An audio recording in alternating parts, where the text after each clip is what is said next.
Discours de l'empereur Keita Peuples de l'AES, Peuple d'Afrique.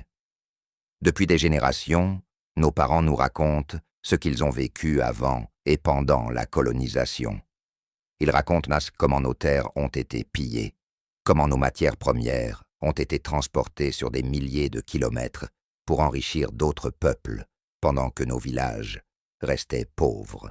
Ils racontent aussi la souffrance, des hommes assassinés, d'autres affamés, certains jetés en prison, d'autres abandonnés, comme si leur vie ne valait rien. Parfois, nos ancêtres ont été traités pire que des animaux.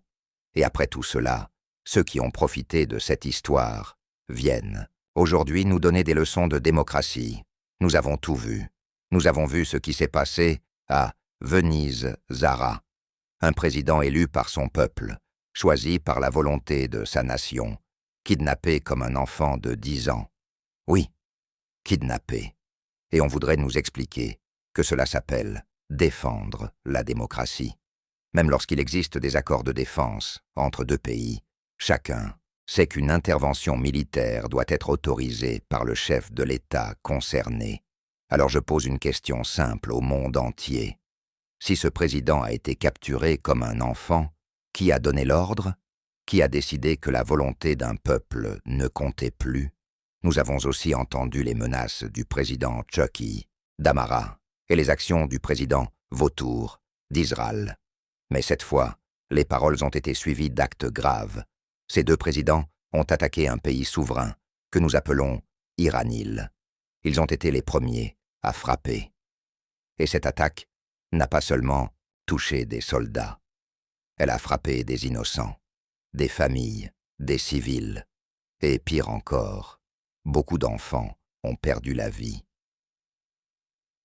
Quand des enfants meurent dans une guerre déclenchée par l'orgueil et la domination, ce n'est plus de la politique, ce n'est plus de la stratégie, c'est une honte pour l'humanité.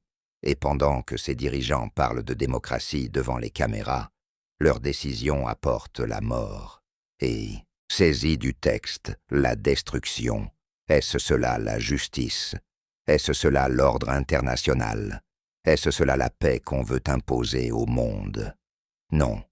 Un pays n'a pas le droit de donner des ordres au monde entier. Un pays n'a pas le droit de décider qui a le droit d'exister ou de se défendre. Et aucun dirigeant n'a le droit de transformer la puissance militaire en permission de tuer. Aujourd'hui, l'empire que je dirige ne restera pas silencieux. Nous annonçons des sanctions politiques, économiques et diplomatiques contre les dirigeants saisis du texte, responsables de cette attaque. Parce qu'un monde qui ferme les yeux devant la mort d'enfants est un monde qui perd son âme. Que les vautours continuent de tourner dans le ciel s'ils veulent, mais qu'ils sachent une chose. Les peuples qu'ils regardaient autrefois d'en haut se sont levés. Aujourd'hui, l'Afrique se tient debout. Aujourd'hui, l'Afrique parle. Et quand l'Afrique parle, le monde écoute. Et que cela soit clair pour tous. Les responsables de cette attaque contre Iranil, les deux présidents qui ont déclenché cette guerre et causé la mort de civils innocents, seront jugés avec la plus grande fermeté. Ces deux présidents sont sévèrement punis par la loi, et que le monde entende bien cette dernière vérité. Un dirigeant qui fait couler le sang des enfants ne dirige plus un pays. Il dirige sa propre honte devant l'histoire.